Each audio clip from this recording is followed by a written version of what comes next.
Ladies and gentlemen, welcome to the James Skrmetta Show podcast. I appreciate you tuning in. Today's episode, always presented to you by Mackhard Anderson and Associates, PLLC. Look, we're going to get straight to it here. We'll do the ad read at the end. This is one of those episodes where we're going to be talking about a dystopian apocalypse. I haven't used some of these terms in a long time. We've been trying to keep it a little light, keep it a little fun. But look, bottom line is right now, everything that we warned against, everything that we've talked about with the social dilemma, everything we talked about with George Orwell, it all seems to be coming to fruition and coming to fruition pretty quickly. There's a few different things I want to talk about on the show today, bring to your awareness, because unbelievably, a lot of this stuff, people just don't know is happening. Whether it's because people are tuned out or whether it's because people aren't just don't care anymore. But it's pretty bad. So we're going to talk about the Hunter Biden, Twitter, Facebook censorship. We're going to talk about the 1619 Project briefly and the rewriting of history. And then we're going to talk about Keith Olbermann and his dangerous views on devouring, destroying, and eliminating opposing voices. I'm going to read you a quote real quick. Let me read you this quote. This is from George Orwell, 1984. I reference this book all the time. And as time goes on, it seems like we are more and more falling into the pages of what once was fiction. Every record has been destroyed or falsified. Every book rewritten. Every picture has been repainted. Every statue and street and building has been renamed. Every date has been altered, and the process is continuing day by day, minute by minute. History has stopped. Nothing exists except an endless present in which the party is always right. That's from George Orwell in the book 1984. If you haven't read that, now is the best possible time to read that. So what's causing this podcast? What's causing these stories? So I've outlined three that we're going to talk about. And we'll start with the Hunter Biden Twitter one. So this has happened recently in the past 48 hours. In the past 48 hours, to me, the media has completely unveiled itself. Social media, as far as Twitter, Facebook, whoever, the people who control it, the people who control publications, TV channels, all that stuff, that has all been completely unveiled for what it is. And what it is a tyrannical regime who is trying to censor opposing voices and to only allow their information. So the first thing we're going to talk about is this Twitter censorship of the New York Post article with Hunter Biden's email. So here's the facts. Now, it's kind of complicated. I would not be going into like the actual very, very intricate details of all of these stories, but I will be linking things that you can go check out to do research on your own. This is just to offer a broad, basically me saying, hey guys, this shit's happening. Figure it out. Get your life together. Do some research. Check it out. Here's my takes on it. So that's what we're doing here. So what happens is Hunter Biden, son of Joe Biden, drops off his computer to a computer repair shop in April. He never goes and gets it. So the computer there was a subpoena from the FBI. The FBI, Rudy Giuliani's lawyers, they end up getting the computer, the hard drive. A copy was made. Emails were discovered, blah, blah, blah. The way that they get it, yeah, fishy, weird, but that's what happens. That happens in journalism. It happens in every story, whether it's Trump's tax documents or the false Russian documents or whatever documents saying that Trump peed on somebody in Russia. The only way you get these things is from underhanded tactics. So we're not going to harp too much on the ethics of journalism. So the New York Post, gets these emails, right? Now the emails allege that Hunter Biden and his involvement with a Ukrainian advisor on the board of a Ukrainian energy company who was paying Hunter at least $50,000 a month. In the emails, Hunter attempts to introduce the sitting vice president, Joe Biden, to the advisor. The advisor asks how Hunter can use his influence on the company's behalf. So this is a very important newsworthy thing. Something we've heard about since Joe Biden was in the presidential election was his possible involvement with the Ukrainian energy company and how the corruption as far as receiving millions of dollars for whatever his services were. So this is a big deal, obviously, right? So the Post publishes the story. Facebook, Twitter begin to censor the story. And they use this idea of false information. They use this idea of disinformation. They use this idea of like, well, we don't know where it came from. Facebook says we don't know the origin of the story. Some people are citing the way that the sources were received. This is all just smokescreens, right? Obviously. Like, they don't care about where stuff is from. Did anyone ask where Trump's tax documents came from? Did anybody ask where this this story was back when Russia was a thing that was proven to all be false? Did anyone ask where any of that came from? No. No one cares about that stuff. Did Twitter or Facebook take down the documents? Did they take down all the Russian information? Did they take down the stories of Trump peeing on people? No. Twitter went as far as to delete any tweet that had a link to the story. They flat out censored the New York Post, an enormous publication. They flat out said, we are not allowing this link with this story to be on our website. Twitter. Think about all the things on Twitter. Think about all the things they let out there, and Facebook as well. And they said very quickly, we're taking this down immediately. Okay? What is disinformation now? Disinformation went from this isn't true, went from this is a Russian bot, went from this is false, this is propaganda, to now I believe disinformation is simply what is the opposing view. And how dangerous is that? How dangerous is that we are in a spot where disinformation, falsity, not right, not correct, all those synonyms are just for the opposing point of view. Let me explain something to you when it comes to free speech or censorship. A lot of people, when they talk about free speech or censorship, they say, well, everyone has a right to talk. Everyone has a right to say what they want to say. Everyone has a right for that. It's not just the right of the person to speak. It's not just the right of the person to be heard, or in this case, a publication. It's the right of the people to listen. It is the right of the people to hear. Every single time we get a censorship issue, it's not just that they're stopping the New York Post from publishing. They're stopping you from listening. That's the most important part.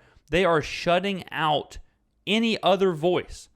If there's a room of 100 people and 99 people agree, and one person has a different opinion on whatever it is, can be anything, it is wrong to shut out that one person, because what those 99 people can do is at least hear a different view, at least absorb a different view. It's not just the right of that one person to say whatever crazy stuff they want to say.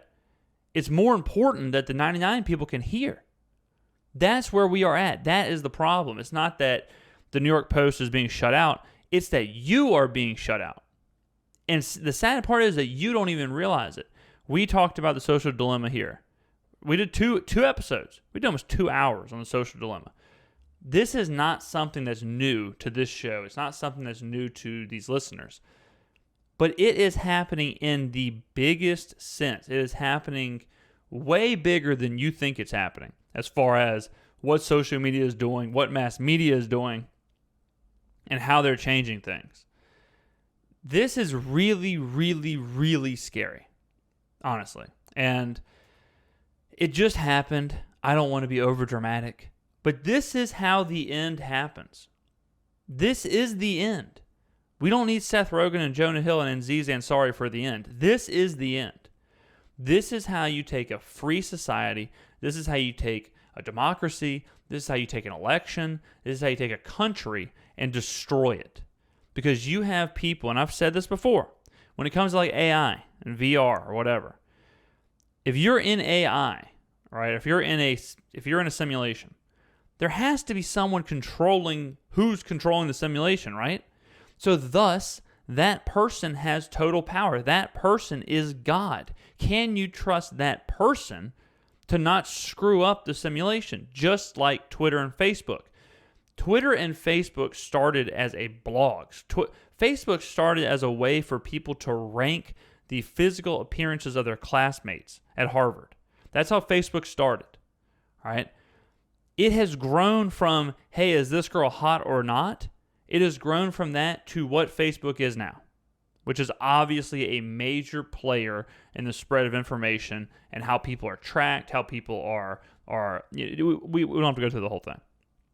Twitter began as a space where you could drop 140 characters, drop a tweet. At one point, it was a place where we just went and laughed at Rob Delaney. We went and laughed at shit my dad says.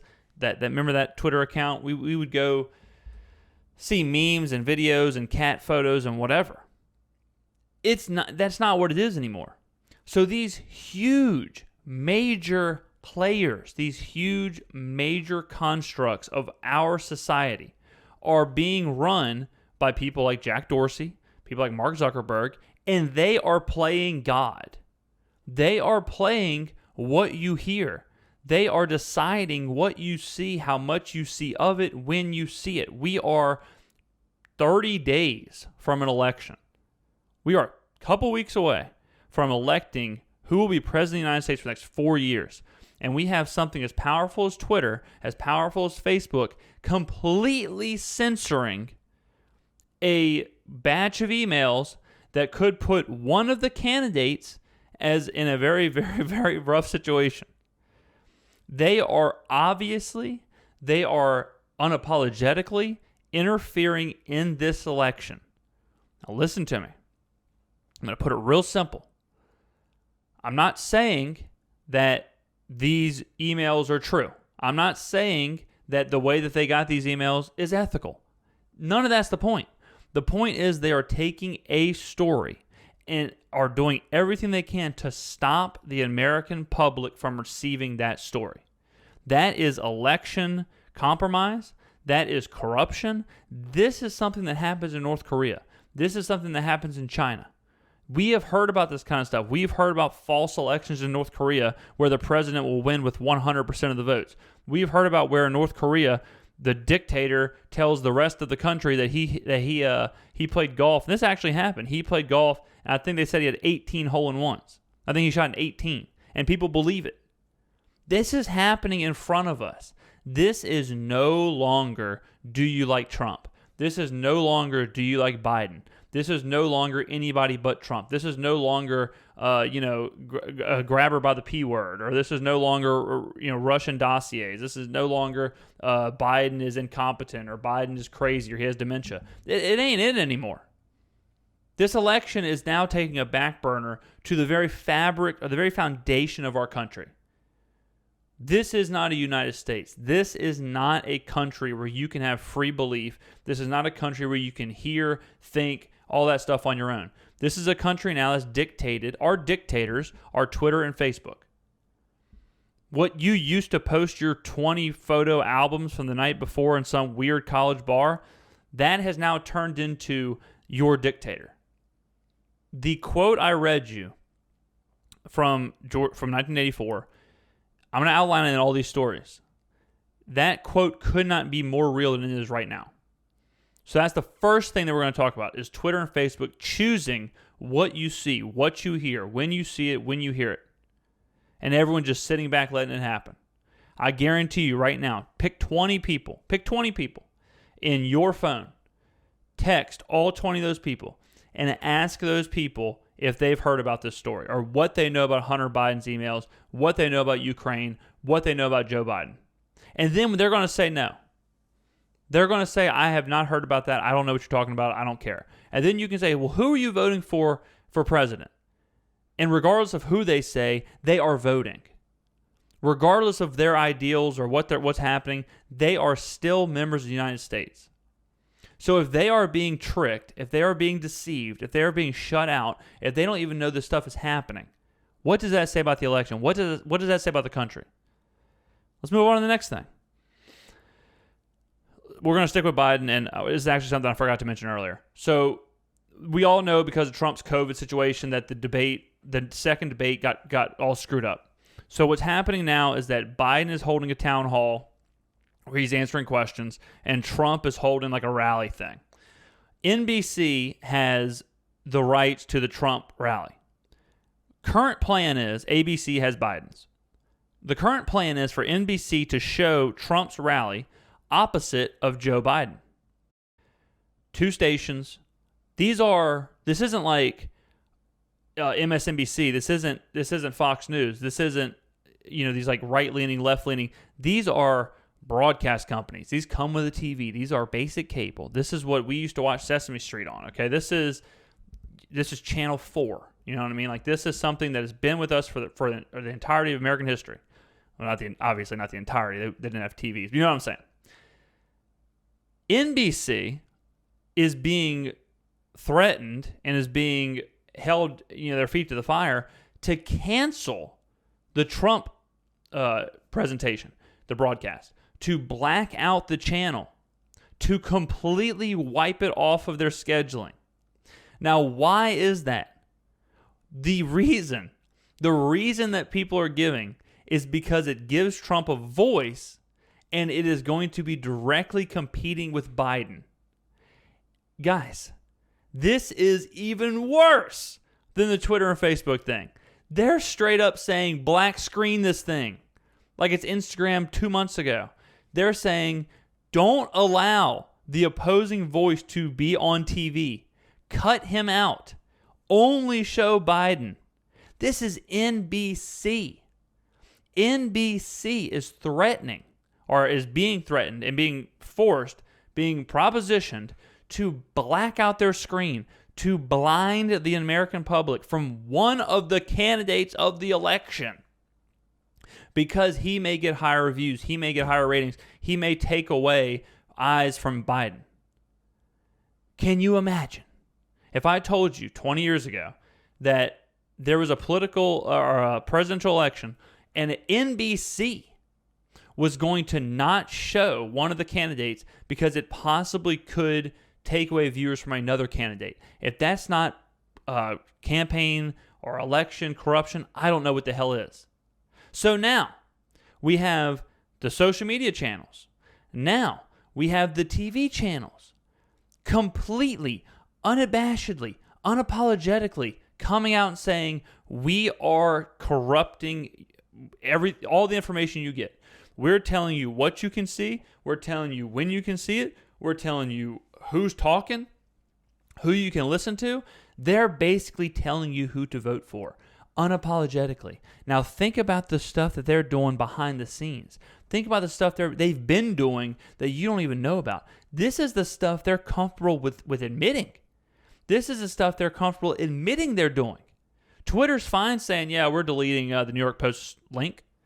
NBC is fine saying we're thinking about changing the time of, or we're thinking about changing Trump's, his presentation or his broadcast so it doesn't affect Biden's. They're okay saying that. And that is already shattering the very foundation of our democracy. So think about what they are not admitting. Think about what they've been doing to you while you're watching TikTok. Think about what they're doing to you while you're on Twitter talking in the comments section or replying, ratioed. Oh, you got ratioed. This ain't a game anymore, ladies and gentlemen.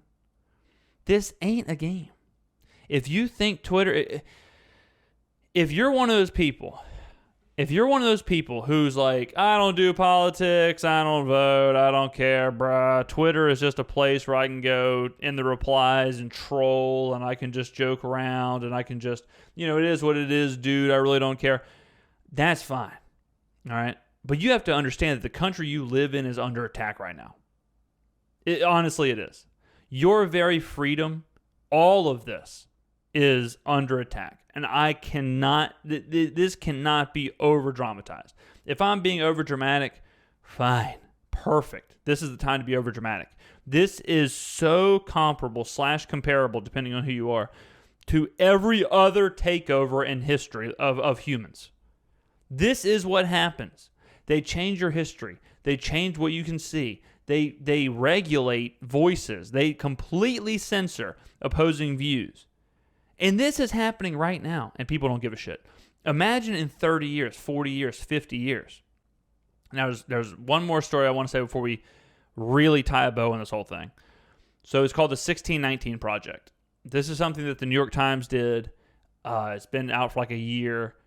Basically, the project was kind of refocusing American history to where it had much more about slavery and much more about how that really kind of founded the country. It received a Pulitzer Prize. The summary of it is America was founded in evil. Our democracy founding ideals were false when they were written. America lives on a bed of lies. Until it was corrected, the project claimed that it wanted to change the beginning of American history from 1776 to 1619. It's a multitude of essays in this project. One outlines why capitalism is just totalitarianism, slavery equals capitalism. Here, a little bit of taste of the misinformation in it was that the American Revolution was fought to protect and preserve slavery. This is completely false. This is something that has been refuted by historians. Again, we'll probably do a full podcast, maybe breaking down 1619 Project. But if you want to read it, go to the New York Times. They're very proud of it. They won awards for it. But the reason I'm bringing that up now is because that's just the same. Do you remember the quote that I said with Orwell? They are literally, this is not figuratively, this is not metaphorically, this is not a joke. They are literally rewriting history. They are literally rewriting the history of the United States. Why is it such a big deal? The first step of a takeover is to erase the history, remove the history. If you remove the history, people don't have anything to compare it to. They don't have anything to compare their present to. They don't have anything to compare their future to, especially in America. All America has is their history. America is not a place where, it was people were born here and the ground is the history, like Spain or Italy or somewhere. Like the place is the history, right? That's not the case for America. America's history is everything. It's who we are. All right. Our founding ideals is what makes people Americans. If you rewrite that, if you change that, then every one of those ideals can be changed. This is a takeover of history. This is a revisionist history to the absolute nth degree. Go and read the 1619 Project. Or like I said, we'll probably do a podcast really breaking it down, really giving it its time because I think it does need to be talked about. This is something that happened a year ago. Let's say 60 years from now, this is taught in school. It's not crazy to think about that something like this could all of a sudden become history. They are rewriting the dates, ladies and gentlemen. They are rewriting everything in front of your face, and they're winning a Pulitzer Prize for it. Facts, information, truth, who gives a shit? Here's the new American history. That's it. You get a couple of... What did you learn in elementary school? Do you remember who wrote it? I don't. I remember my Mississippi history classes. I remember who invented this, who invented that, why they did it, when it happened. In 50 years, in 100 years, if the 1619 Project could easily become the actual thing that's being taught to school children. And just like that, every single thing that I read in that blurb from 1984 earlier becomes correct. Just like that, they are changing history. There is no history. History is just the present. Who won World War II? Shit, in 100 years? Who the hell knows? Texas may have won World War II in 100 years. I don't know. There's no telling what can be told. I just told y'all about North Korea, how they're being told that their dictators are shooting 18s. Yeah, that sounds pretty insane. That sounds ridiculous, right? What sounds even more ridiculous than that? Changing American history. I don't know how else to say this, but this is not a joke. It's not a joke. It's not like, that'll never happen. It's not like, oh, man, that's crazy. It's not like, oh, man, there's no way that that's a thing. It's not like that would never happen in America. Hey, bruv, pull your car over right now. Stop the car. Turn the keys. Stop the car. Throw the keys into the woods. It is happening right now. That could never happen in America. Newsflash, breaking news, push notification. It is happening in America. American history can't be touched. It's in textbooks. Who are the textbooks now? Wikipedia? Wikipedia gets changed every 30 seconds. What are the textbooks now? What do you think more people are learning American history from right now? Textbooks, classes, or Facebook and Twitter? I would have a pretty nice substantial bet that Facebook and Twitter are more imperative or more important or more paramount, whatever word you want to use. They are more important to how people understand what's happening in this country than any other publication, any textbook, any other actual credible site. And if Twitter and Facebook are unapologetically admitting that they are changing, censoring, stifling, stopping what you hear and who you hear it from, it is happening in America. Like they are already telling you that. NBC is telling you that. NBC is telling you we're not showing you Donald Trump's rally, or we're possibly not doing it, whatever, because that hadn't happened yet. The New York Times is telling you, hey guys, while you're vining, while you're TikToking, whatever you're doing, we are literally rewriting American history. We are literally changing the democratic view or the founding ideals of our country. We are literally changing those. We are changing the narrative. All the narrative is now is that everything was done to preserve slavery. Every ideal, everything that you believed in, everything this country was founded on was founded in evil. We're changing all that shit up. Text 20 of your friends right now. Ask 20 of your friends if they know what the 1619 Project is. I guarantee you, no more than 5 will have even a clue what you're talking about. No way. Unless your 20 friends work at the New York Times, they're not going to have a clue. And how scary is that? How scary is that? That more people, and look, I'm not saying that, everyone has to be tuned in to politics every single day. I've skewered the idea of worrying about the post office, and I've skewered the idea of the Ben Shapiros and the Steven Crowders who live and exist only in that bubble. I don't think that's healthy. That's not how I live my life. But I'm going to tell you right now, this is way beyond politics. This is way beyond Democrats or Republicans. This is way beyond Donald Trump. This is way beyond the election. This is way beyond Joe Biden. This is way beyond Hillary Clinton. It is way beyond all of that. This is the very freedoms that you enjoy. This is what makes us different from China, from North Korea, from Nazi Germany. And you know that I hate when people bring up Nazi Germany. You know that. And I'm not comparing us to Nazi Germany, but this is the same kind of stuff that you see in these places where they're censoring, where they're altering history, where they're changing the very fabric of the place that they are. We are in the beginning steps. Well, shit, we may even be further than the beginning steps of that. I'm not asking you to go read the Bill of Rights. I'm not asking you to become a political correspondent for C-SPAN, but I'm telling you to wake up. And I'm telling you to look around and see exactly what's going on. Facebook is not a place where you go to play Fishville anymore. Twitter is not a place to see highlights from the football game. That ain't what it is. These are vehicles for censorship, and they're happening right now. I'm fighting for you, to be honest. I'm fighting for you. I'm fighting for your right not to speak. I'm fighting for your right to be heard. You have to understand that's where I'm coming from. I am not talking about this isn't fair to Trump. I'm not talking about this isn't fair to Biden. I'm talking about this isn't fair to you.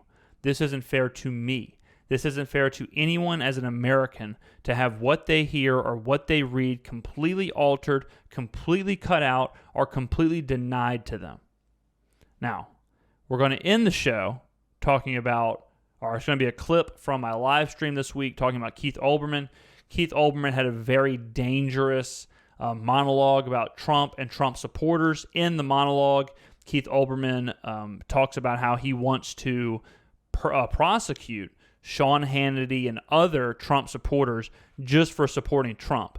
He believes that Trump supporters, people who are all they have done wrong, is have a different political view than Keith Olbermann. Keith Olbermann believes that those people should be prosecuted. He uses these words, destroyed, devoured. He wants to eliminate anyone with an opposing view of his. And I'm not saying Keith Olbermann's view is wrong or right, but I'm saying that the ideal or the ideas, the understanding, the wanting of the elimination of an opposing view or an elimination of a person because of an opposing view is very dangerous, whether you are right or left. I would hope that you don't believe that whoever is opposing you should be eliminated and that the country should only be one type of person who believes in one type of thing. It is some of the most disgusting rhetoric I have heard shared on YouTube, and my God, is there some total shit on YouTube, and Keith Olbermann's might just be the worst. I'm going to go ahead and play my reaction to that. I'm going to go ahead and do all that stuff, and I'm going to lead you out with that. Before we get to that, I do have to talk about our presenting sponsor, Mackhard, Anderson & Associates, PLLC, 601-450-1715. The website, mackhardlaw.com, MCHARDLAW.com. Look, guys, every week we talk about this. There's so much shit happening right now. The last thing you want to do is have to represent yourself. You get T-boned by an 18-wheeler who's had a couple of damn Kiwi Trulies.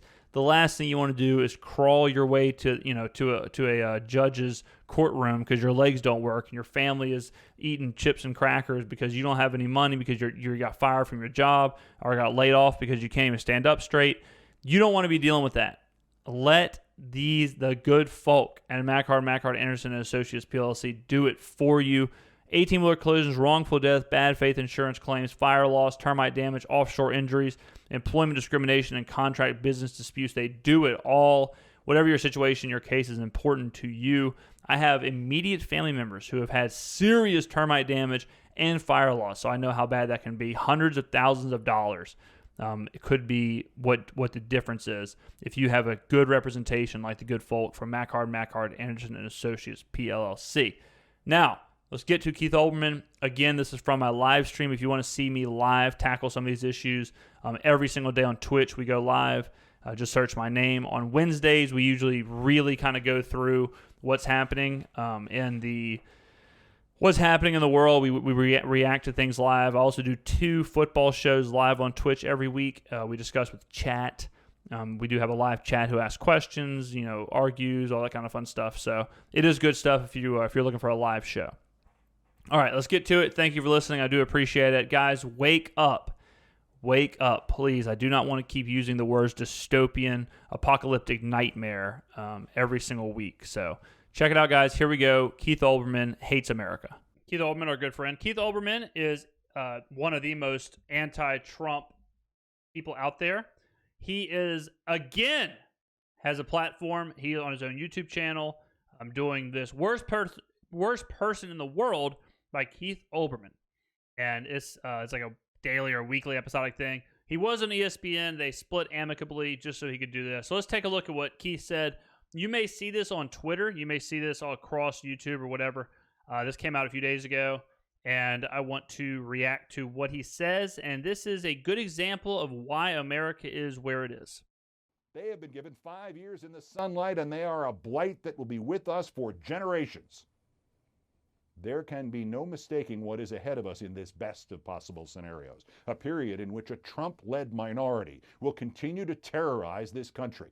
And Trump, whose only barely human delight comes from the applause of the morons in the crowd, will seek that pleasure again and endlessly until the day he dies. We unleashed this terrorism via the activating mechanism of reality television. Trump unleashed his terrorists via the activating mechanism of encouraging them to hate. Trump can be and must be expunged. So I really want to let a lot of what Keith says go, and then I want to react to it. But I just want to preface this, or preface, as some would say. Really take into account what he's saying. Really take into account what he's saying, what he's talking about, who he's talking about. He is talking about, quite simply, people who differ from him politically. That's it. That's all he's talking about. He's not talking about people who blew up buildings. He's not talking about people who kidnapped anyone. He's not talking about any of that. He's talking about people who differ from him politically. The hate he has triggered, the Pandora's box he has opened, they will not be so easily destroyed. So, let us brace ourselves. The task is twofold. The terrorist Trump must be defeated, must be destroyed, must be devoured at the ballot box. And then he and his enablers and his supporters and his collaborators and the Mike Lees and the William Barrs and the Sean Hannitys and the Mike Pences and the Rudy Giulianis and the Kyle Rittenhouses and the Amy Coney Barretts must be prosecuted and convicted and removed from our society while we try to rebuild it. So, I mean, we like, the verbiage is obvious, right? Like, the verbiage, I mean, he wants to destroy, he wants to eliminate, he wants to prosecute Sean Hannity for just supporting Trump. It's also telling that he's lumping up Sean Hannity with Kyle Rittenhouse. Now, Kyle Rittenhouse we talked about him on this platform. He shot 2 people in the riots, and to think that that's comparable to just supporting Trump really goes to show you where Keith's mind is with all this. Let's keep going. And to rebuild the world Trump has nearly destroyed by turning it over to a virus. Remember it, even as we dream of a return to reality and safety and the country for which our forefathers died, that the fight is not just to win an election, but to win it by enough to chase, at least for a moment, Trump and the maggots off the stage, and then try to clean up what they left. So that's the part that is going viral, and if you want to watch the entire thing, I'll link it in the description. It's 14 minutes, but this is... So to me, and every time we talk about the election, I talk about the same thing, right? I talk about, like, you have to take the Trump or the Biden or the Hillary or the whatever out of it. And you have to think about the policy, you have to think about the country, you have to think about all that. Because if you don't, you fall into this. Guys, at the end of the day, Keith Olbermann is talking about fellow Americans who differ from him politically. That's it. When he's talking about prosecute these people, when he's talking about devour them, destroy them, eliminate them, get rid of them, when he's talking about all of that, he's talking about fellow Americans who just vote Republican. That's it. That's all it is. Now, obviously, Kyle Rittenhouse is a little different story than Sean Hannity. Like, I'm fine if you want to prosecute Kyle Rittenhouse, but prosecuting someone for their political beliefs, does that sound like a good America to you? Does that sound like somewhere we need to be? This is where we are now. This is where the media wants you to be now. They don't want you to be a United States of America. Does this sound like a United States of America to you? Does this sound like a bunch of states coming together to make the best country in the world? Is that what this sounds like?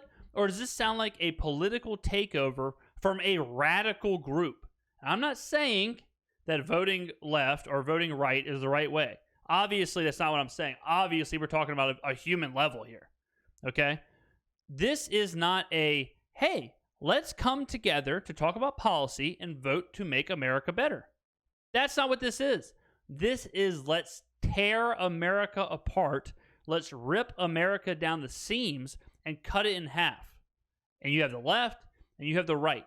This kind of diatribe, this kind of speak, whether it's from the right or left, and we have talked negatively about both the right and the left here.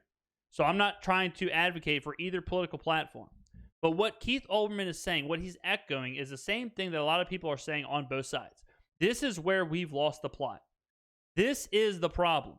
The problem is this is not with the United States of America in the forefront of their ideas.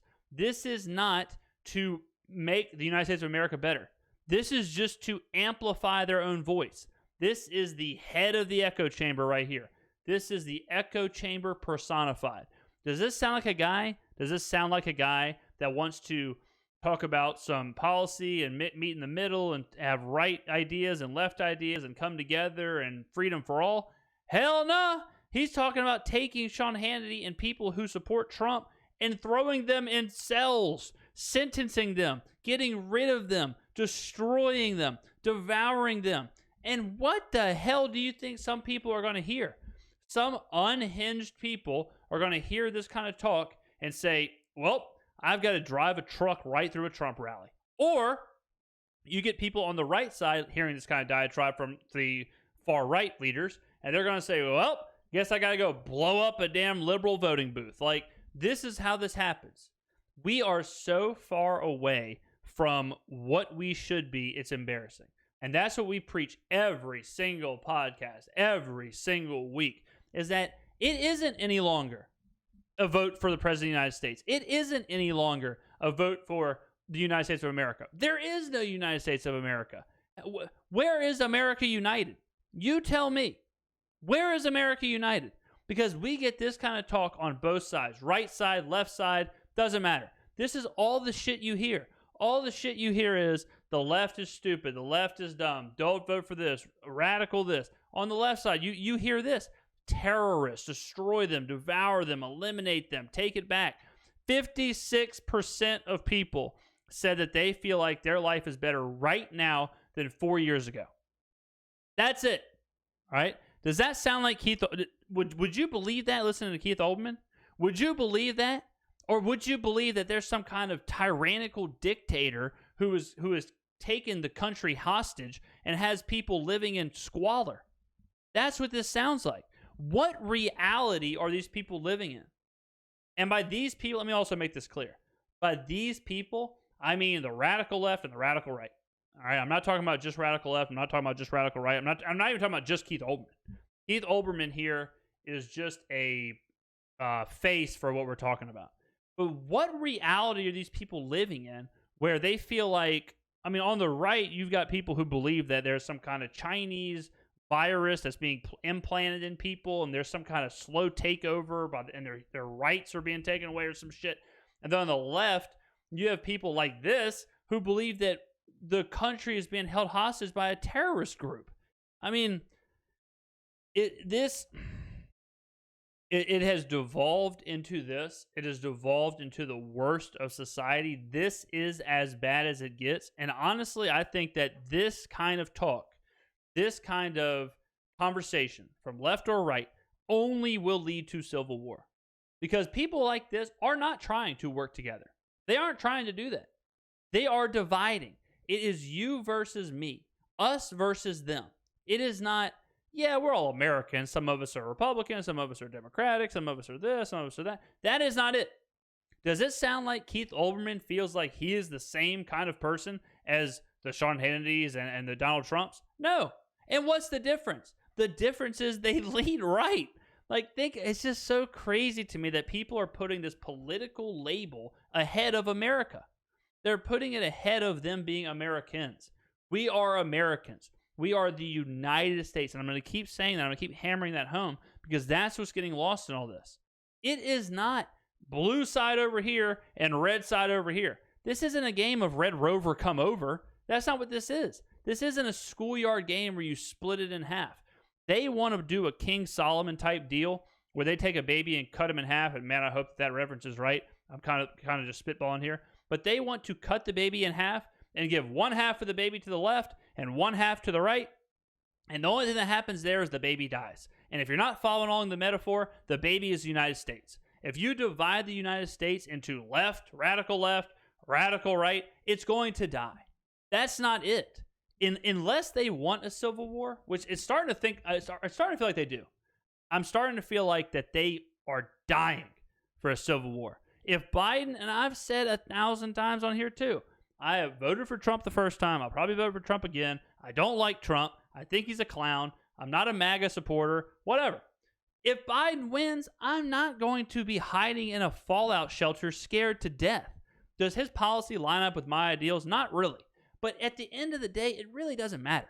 If you think that the President of the United States, the singular person, the President of the United States, has really impacted your life one way or the other, unless you're like a small business owner or unless you have real skin in the game, if you're just a normal person who just goes to work every day, that's it.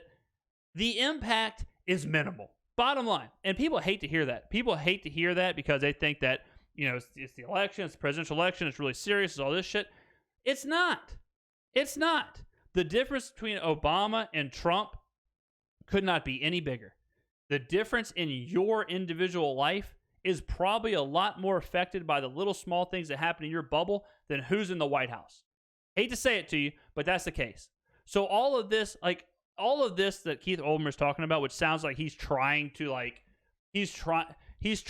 play the part of a lunatic, unhinged truther. All of this diatribe, this isn't reality. This is crazy. This is like he's reading from a play or something. He's reading like some Hitler. Like, this is something that if Adolf Hitler was in charge, this is what you should be hearing. Like this is what would be said if there was an actual tyrannical dictator or something. This is what should be said. Not if you're living in one of the most prosperous times in American history. I mean, I just don't understand how he's getting up here and saying this shit. And the worst part is that this stuff should be censored. This stuff should be taken away. When you talk about the fake news or the dangerous news or dangerous video or dangerous propaganda or whatever, this is evidence number one, example number one. This is it. This is the problem. When you hear people telling other people to destroy, devour, dominate, maggots, get rid of them, get rid of this, get rid of that, we got to expel, expunge, remove, that doesn't sound like a election to me. If I was running for city council and I was telling my voters, hey, my opponent, we need to remove him, expel him, destroy him, devour him, eat his bones, drink his blood, I would hope people would be like, hey, dude, just relax. You're running for city council. Like, it's not a big of a deal. I would hope that people wouldn't be behind me with pitchforks and a fire, like banging them, chanting. You know, like this is the first scene in American History X, the sequel. I mean, this is some lunatic, unhinged conversation here. And a lot of people believe in this one way or another. A lot of people are letting this consume them, letting this consume their lives, whether it's red or blue. And again, don't give a shit. I'm one of the remaining people on this planet who do not care if you are voting Republican or voting Democratic. Don't care. I don't even care if you vote at this point. I've already said that I don't feel like voting at this point, and I have voted in everything. I voted in the Pepsi versus Coke debate way back in the day in like 1996, okay? I vote every chance I get. But when you have stuff like this, you make it real obvious that you aren't voting for a policy, you aren't voting for a country, you are voting to silence your opponent. You are voting to only let your voice, only let your ideals, your policies be heard. That is not any way to live. And the fact that we've gotten this far and the fact that stuff like this is put out there on both sides makes me sick to my stomach.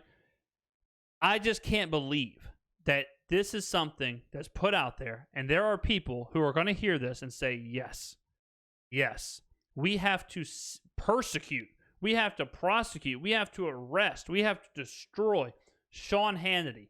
Why? What has he done? Wow, man, he really supports Donald Trump. That alone should be enough to get this shit off the air. That alone should be enough for YouTube to pull this down. I'm pretty sure this is just like a web series, like a YouTube series or whatever from Keith. This isn't like an MSN or anything. I don't think so, at least.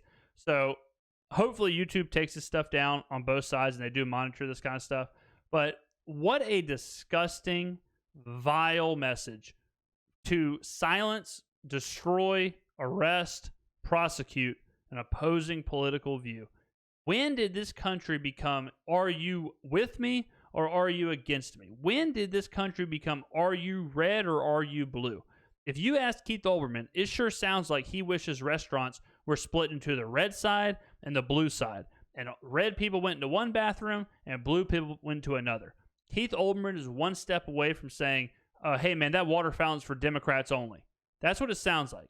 And this is just propaganda to divide. I hate it. I hate the whole idea of it. It's not what we are. It's not the United States.